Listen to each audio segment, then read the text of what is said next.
Alors ce soir, nous allons parler donc de la parole de Dieu, de l'Écriture. La semaine passée, c'était l'Écriture qui était dans la création.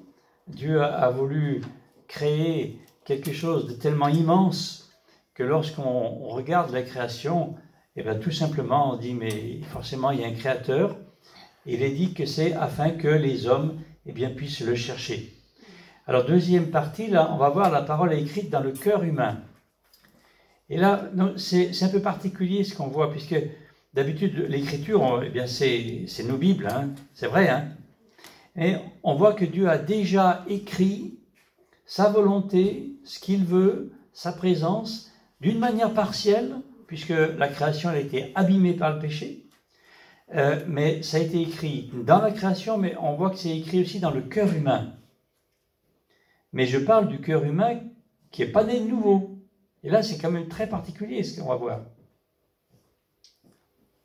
Alors, lisons Romains chapitre 2, versets 14 et 15.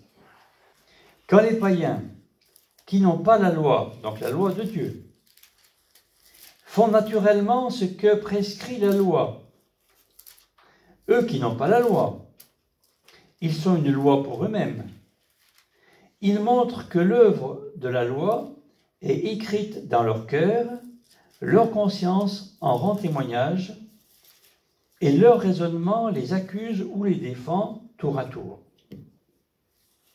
Donc on va bien relire pour essayer de bien comprendre déjà le sens. Les païens, donc c'est ni les juifs qui suivaient la loi, ni les chrétiens. Des sans-dieu ou des autres. Des païens qui n'ont pas la loi, donc ils n'ont pas l'Ancien Testament, et encore moins le Nouveau. Ils font naturellement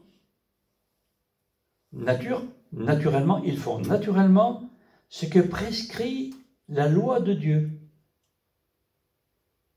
C'est étonnant quand même, hein?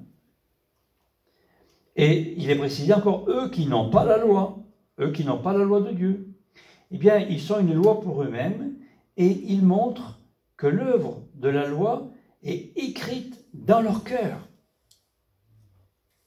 Donc, les sans-dieu, la loi de Dieu est écrite dans leur cœur. On va voir jusqu'à quel point. Mais de même que quand on regarde les étoiles, on est obligé de dire qu'il y a un créateur, eh bien, dans le cœur de chaque être humain, même non-Dieu, anti-Dieu, eh bien, il y a déjà la loi de Dieu qui est écrite. Et donc, quand on en revient à l'évangélisation, ce qu'on disait là actuellement, vous pouvez aller chercher cette loi qui est là, parce qu'elle est déjà écrite. Elle est déjà écrite. Et il est dit, leur conscience en rend témoignage, et c'est ce que nous allons voir, par quoi elle se révèle, ou etc. Et tout d'abord, je voudrais faire un rappel du rôle de l'écriture, puisque nous voyons nos Bibles, mais c'est l'écriture, c'est la volonté de Dieu, la parole que Dieu a dite, qui a été gardée quelque part. Elle a été gardée dans le ciel, mais elle a été gardée dans le cœur humain. La volonté de Dieu, elle a été gardée dans le cœur humain. Sans Dieu.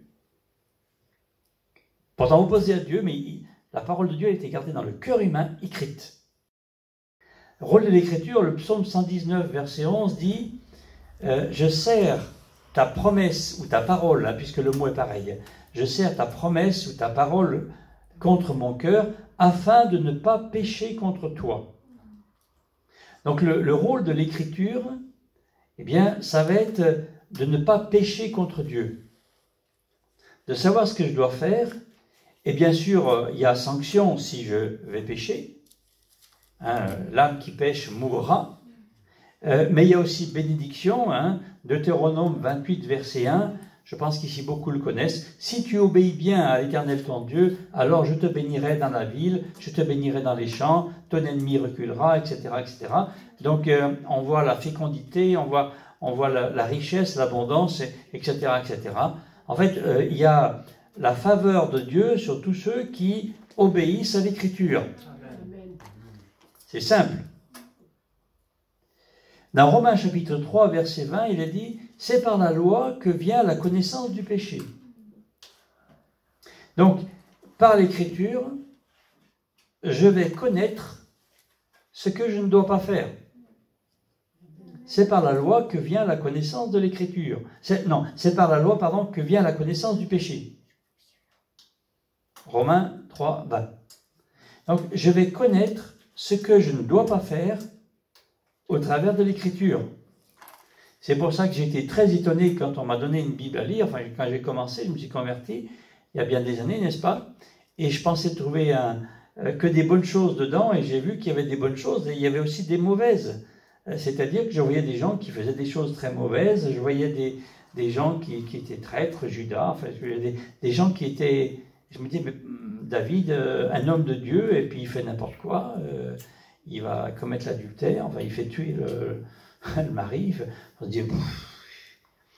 Et pourquoi ça nous est rappelé dans l'Écriture? C'est pour que nous ne fassions pas ce que Dieu ne veut pas que nous fassions. Amen. Vous savez, le résumé de la Bible, c'est Genèse 3. Un arbre au milieu, l'arbre de vie. Un arbre à côté, l'arbre de la connaissance du bien et du mal. Tu ne toucheras pas aux fruits de cet arbre-là. Adam et Ève, Ève, elle a vu l'arbre de la connaissance du bien et du mal au milieu du jardin, c'est ce qu'elle dit. C'est l'arbre qui est au milieu du jardin. Alors elle l'a vu au milieu, au lieu de voir l'arbre de vie. Elle va manger du fruit et désobéit, paf. Sauf qu'on en subit encore les conséquences. Donc, par l'écriture, c'est très important de connaître votre Bible et de bien la connaître, bien la connaître, puisque c'est par l'écriture que je suis informé de ce que Dieu ne veut pas. Alors bien sûr, si vous êtes informé de ce que Dieu ne veut pas, vous ne faites pas ce que Dieu ne veut pas. Je pense qu'on est conscient. Oui ou non? Eh bien, non. Romains 3, 20 dit, c'est par la loi que vient la connaissance du péché. Je sais ce qui est mal par les Écritures. Je suis averti. Et puis, si vous prenez le verset 23, Romains 3, 23, tous sont péchés parce que, eh bien, il n'y a aucun juste. Tout le monde, eh bien, a dépassé ce que Dieu avait ordonné. Terrible quand même. Tu es passé, au lieu de 80, tu étais à 110. Et tu as fini au fossé. Et oui. Et c'est comme ça qu'il y a des morts. Et spirituellement, c'est la même chose. C'est comme ça qu'il y a tous les coups, par contre, toutes les fois que nous dépassons la limite que Dieu a donnée par l'Écriture. Je répète, toutes les fois que nous dépassons la limite que Dieu a donnée par l'Écriture, t'es mort. C'est par l'Écriture que je connais la volonté de Dieu. Amen. Je crois que c'est important de le rappeler avant que nous continuions sur ce texte bizarre que nous avons vu, de Romains 2, 14 et 15, qui dit que les païens, ceux qui n'ont pas Dieu dans leur cœur, eh bien, ils ont quand même cette loi qui est écrite dans leur cœur, verset 15. Alors, écrite où? D'abord dans leur cœur. Alors, qu'est-ce que c'est que le cœur? C'est, j'ai envie de dire, c'est l'identité humaine intérieure. C'est la chose la plus centrale de nous-mêmes, en tant qu'être humain. Et c'est là que c'est écrit. J'ai envie de dire, c'est écrit dans nos gènes. C'est écrit dans nos gènes, notre ADN. Et quelle est la preuve que c'est écrit? C'est un peu bizarre quand même. Eh bien, il est dit, leur conscience en rend témoignage. Donc, ta conscience va te dire que la loi divine est en toi, avant même que tu sois chrétien. C'est ta conscience. Et les faits, eh bien, il est dit, et leur raisonnement les accuse ou les défend. Donc, l'effet de ta conscience, c'est que tu vas te sentir accusé. Vous avez vécu ça? C'est que tu te sens accusé ou au contraire, eh bien, tu vas te défendre parce que non, tu n'es pas fautif. Quelle est la source? Eh bien, allons voir dans Genèse 3. Juste, nous lisons de 5 à 7. Alors ce texte est très très très connu, mais on va quand même regarder les mots. Genèse 3, à partir du verset 5, donc c'est Satan qui parle à Ève, et Satan va dire à Ève, Dieu sait que le jour où vous en mangerez, de ce fruit donc défendu, vos yeux s'ouvriront, vous serez comme des dieux, et comme des dieux qui connaissent le bien et le mal. Rôle de ta conscience, qui te dit ça c'est bien et ça c'est mal. Donc la conscience, elle a été mise en route au moment où Ève va manger du fruit interdit. Et on pourrait penser que c'est bien. Eh bien, non, pas du tout. Puisque ça nous mène à la mort, puisque ça nous mène à la culpabilité, ça nous mène au péché, etc., etc., etc. La femme vit que l'arbre était bon à manger, agréable à la vue et propre à donner du discernement. Elle prit de son fruit et l'en mangea, et la donna aussi à son mari, qui était avec elle. Donc on voit qu'il n'était pas loin. Hein. Il aurait pu s'interposer, il ne l'a pas fait. Et lui aussi, donc, il en mangea. Et au verset 7, les yeux de tous deux s'ouvrirent, et ils prirent, regardez avec le mot, ils prirent conscience du fait qu'ils étaient nus, là. Ils vont se rendre compte qu'il y a quelque chose de mal dans le fait d'être déshabillés. Nous allons bientôt entrer dans la période estivale, donc on va enlever certains vêtements, mais on a l'obligation d'en garder d'autres. On n'enlève pas tout.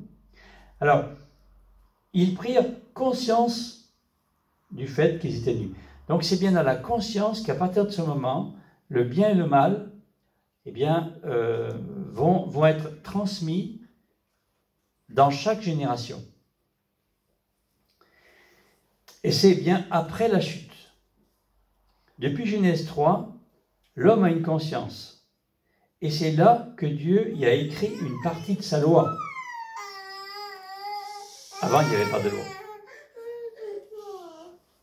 Paul va dire dans Romains chapitre 7, du verset 21 à 23, on va y revenir dans Romains 7, 21 à 23, je trouve cette loi, pour moi, qui veut faire le bien.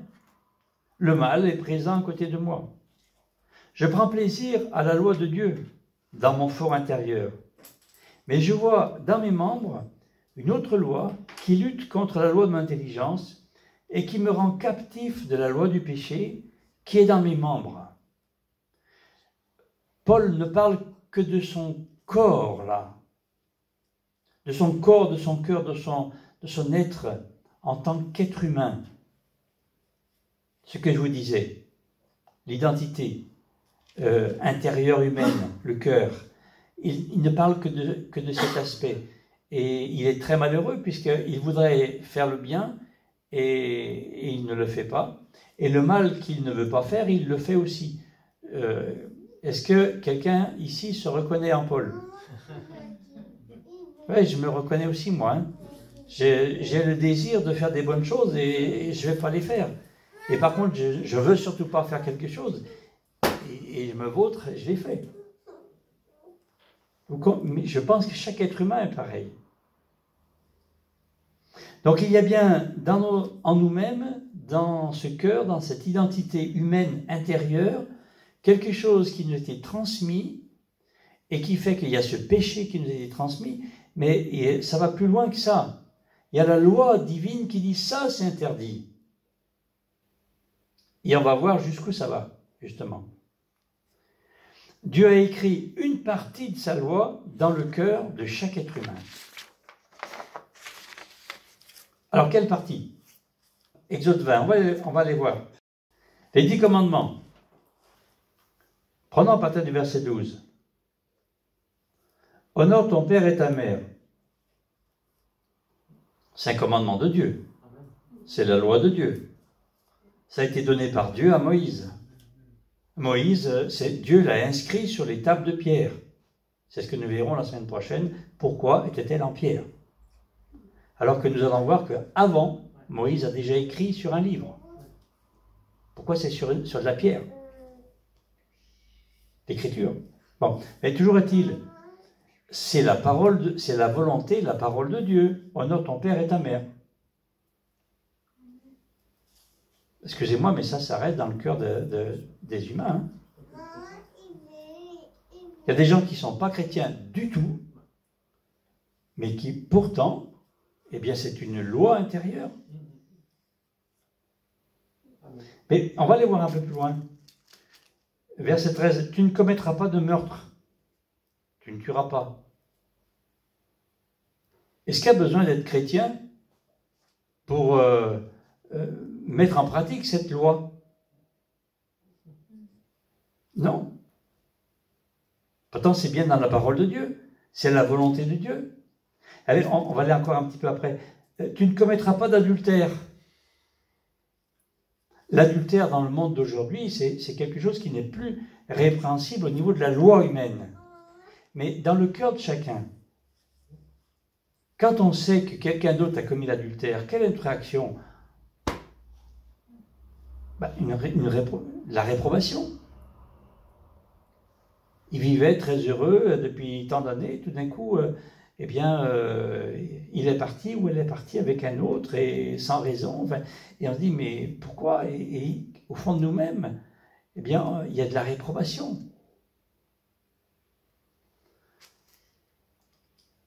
Tu ne commettras pas de vol. Est-ce qu'on a besoin d'être chrétien pour suivre ou ne pas suivre? Donc voyez bien que la loi de Dieu, il y a des restes en nous. Et on continue après. Tu ne porteras pas de faux témoignages. Tu ne convoiteras pas. Tu ne convoiteras pas donc la maison de ton prochain, la femme de ton prochain, son mari, le serviteur, enfin, etc., etc., etc. Toutes ces lois sont des lois qui concernent nos relations humaines. Des lois écrites par Dieu que nous devons appliquer, qui sont restées en nous et qui pourtant ne concernent que des relations entre humains. Eh bien ça c'est resté. Ça c'est resté en nous. Mais après, si on prend peut-être du verset 1, Dieu prononça ces paroles, je suis l'Éternel ton Dieu, etc. Verset 3, tu n'auras pas d'autre Dieu devant ma face. Ah, alors ça, est-ce que c'est respecté? Si quelqu'un n'est pas chrétien ou quelqu'un... Non, ça c'est pas respecté. Hein? Tu ne te feras pas de statut, etc., etc., etc. Toutes ces lois du début des 10 commandements concernent la relation entre Dieu et les hommes, et non pas entre les hommes et les hommes. Cette partie-là, eh bien, elle n'est plus dans le cœur des gens. Pourquoi? Parce que la relation, elle a été coupée. Donc cette partie de l'écriture n'est plus là quelque part, en nous-mêmes. Nous sommes d'accord, nous les humains, pour dire, ok, le vol c'est mal, je ne le fais pas. Pas besoin d'être chrétien. Mais pour la relation avec Dieu, là, les gens disent, ben non, pourquoi je crois en Dieu, ou je ne crois pas en Dieu, ou je... Enfin, vous voyez, pourquoi? Parce que cette écriture qui reste dans nos cœurs, dans nos consciences, dans notre être intérieur, eh bien, comme la relation avec Dieu a été coupée, eh bien, on ne s'y intéresse plus en tant qu'être humain. L'écriture écrite dans le cœur de l'être humain ne concerne que ce qui est relation entre humains, et pas Dieu. Et c'est ce que ce texte assez énigmatique veut dire. Car les païens qui n'ont pas la loi font naturellement ce que prescrit la loi, eux qui n'ont pas la loi, ils sont une loi pour eux-mêmes, ils montrent que l'œuvre de la loi est écrite dans leur cœur. C'est bien la loi de Dieu. Ce n'est pas une loi humaine, c'est la loi de Dieu qui dit « ne vole pas ». Et leur conscience en rend témoignage. Alors ceci dit, dans Ecclésiaste chapitre 3 verset 11, quelque chose d'intéressant quand même. Et ce texte nous dit que Dieu a mis en nous la pensée de l'éternité. C'est-à-dire que même si il ne reste plus ce que Dieu avait prévu au départ dans le cœur de l'être humain, s'il n'y en a qu'une partie qui a été conservée et qui paraît naturelle, malgré tout, il y a encore dans le cœur de l'être humain la pensée de l'éternité. Dieu a mis dans le cœur de l'homme la pensée de l'éternité. La pensée de l'éternité, c'est le oulam, le oulan en hébreu. C'est la pensée du oulan. C'est quelque chose qui est hors du temps, au-delà du temps, au-delà de l'espace, avant, après, on ne sait pas trop, c'est l'éternité. L'éternité, on ne connaît même pas la dimension, on ne peut pas la définir. Donc Dieu a mis dans le cœur de l'homme la pensée de l'éternité. On en revient à la création. Cette infinité, cette éternité, bien Dieu a mis dans nos cœurs, en tant qu'être humain, cette pensée-là, et ça nous fait rechercher Dieu, bien sûr. Amen. Où est le Créateur? Où est-il? Donc si tellement de choses ont été enlevées de nos cœurs après la chute, Dieu a quand même voulu qu'il demeure en nous une petite partie, une petite lumière qui dit il doit y avoir quelque chose, quelqu'un, quelque part. Et qui fait qu'on va le chercher. Vous savez, on dit que l'être humain, c'est un animal comme les autres. Hein, on fait partie des mammifères. Hein, donc, effectivement, il y a des fonctionnements de nos corps qui sont comme les mammifères, comme les... Ok, d'accord. Hein, Dieu, là, c'est ainsi. Mais est-ce que vous avez déjà vu un éléphant se mettre à genoux et, avec sa trompe, se mettre à louer le Seigneur? Il n'y a qu'un être, il n'y a qu'un animal, si on peut dire, qu'une créature sur la terre qui prie. Il n'y en a qu'une, c'est l'être humain. Pourquoi? Parce que Dieu a mis en nous son esprit. Il nous a créés. Tous les animaux ont été créés. On est créé en dernier. Mais après avoir été créés, il va souffler sur nous, le souffle, ça veut dire esprit, il va souffler sur nous, et c'est le souffle, c'est l'esprit de Dieu qui vient en nous. C'est pour ça qu'on est tellement différents. On est tellement différents. Donc, nous savons qu'il y a quelque part un Créateur, et nous en avons conscience, et nous le cherchons. Et quand on est enfant de Dieu, eh bien on l'a trouvé.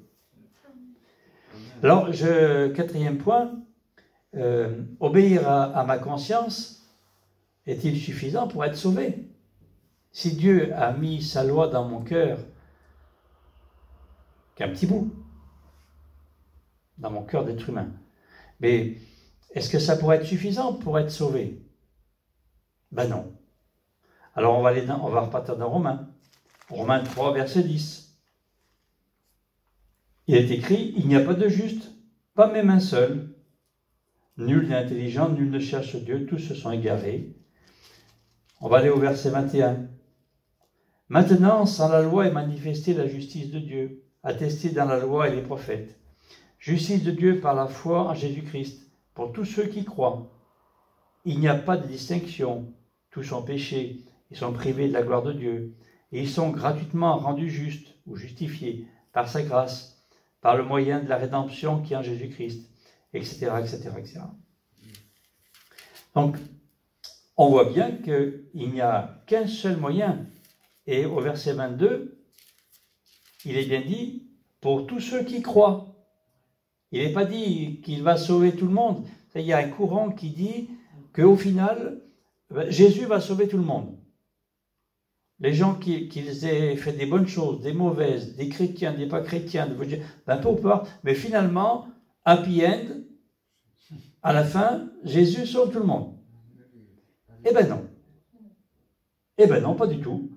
Parce qu'il est dit, verset 22, relisez avec moi, à la fin, justice de Dieu par la foi en Jésus-Christ pour tous ceux qui croient. Amen. Donc, obéir à ma conscience, même obéir en permanence, même si j'arrivais à obéir tout le temps à ma conscience qui me dit ça c'est bien, ça c'est mal, etc., est-ce que c'est suffisant pour être sauvé? Ben non. Parce que pour être sauvé, il faut avoir Jésus dans son cœur. Il faut être né de nouveau et il faut marcher dans la sanctification. Et dans Acte 4, verset 12,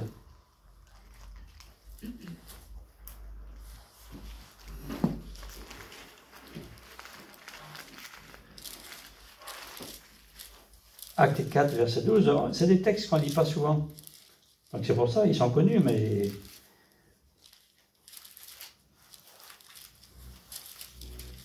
Pierre va leur parler à ce Sanhédrin là. Et il va dire, Acte 4, verset 12, « Le salut ne se trouve en aucun autre, car il n'y a sous le ciel aucun autre nom donné parmi les hommes par lesquels nous devions être sauvés. » Donc c'est clair, hein, et le salut ne vient en aucun autre. Il n'y a sous le ciel aucun autre nom donné parmi les hommes par lesquels nous devions être sauvés. Ok, donc, eh bien, est-ce que obéir à cette loi qui est écrite, naturelle, qui reste dans mon cœur, naturellement, je peux y obéir sans Dieu. Mais est-ce que si j'obéis à cette loi, est-ce que ça me suffit pour être sauvé? Ben non. Nous avons tous besoin d'un sauveur. Alors, et on en revient à ce qu'on disait tout à l'heure pour l'évangélisation, c'est que si tous ont besoin d'un sauveur, ils ont tous besoin de quelqu'un qui va les voir pour les amener au salut. Amen. Ils ont tous besoin. Tous les gens qui nous entourent ont besoin. Donc il faut qu'on trouve les portes, il faut qu'on trouve les moyens, il faut qu'on n'y va pas n'importe comment, on aime les gens, on a vraiment envie de le faire pour leur bien, pour la gloire du Seigneur.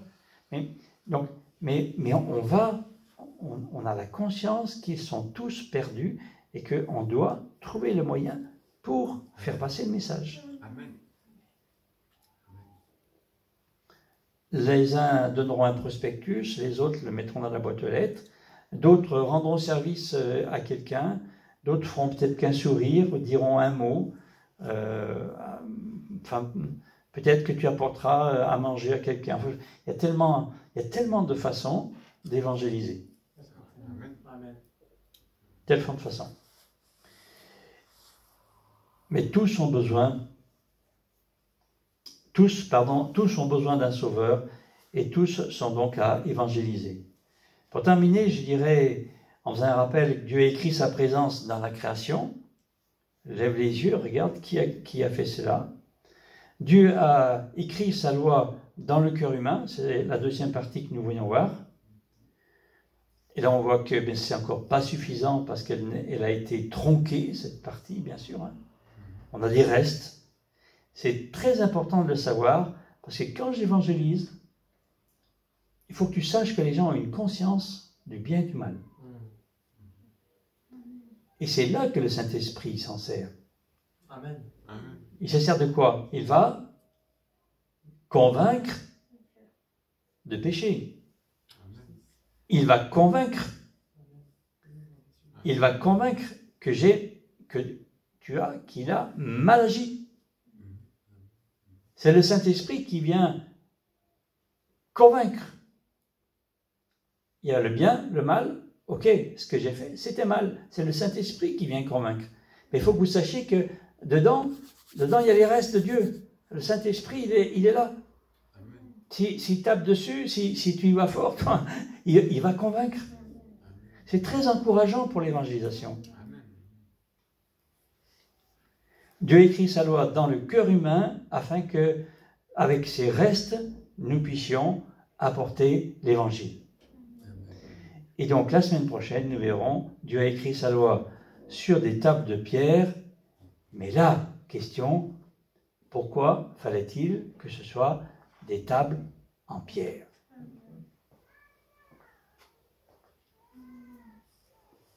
C'est ce que nous lirons la semaine prochaine.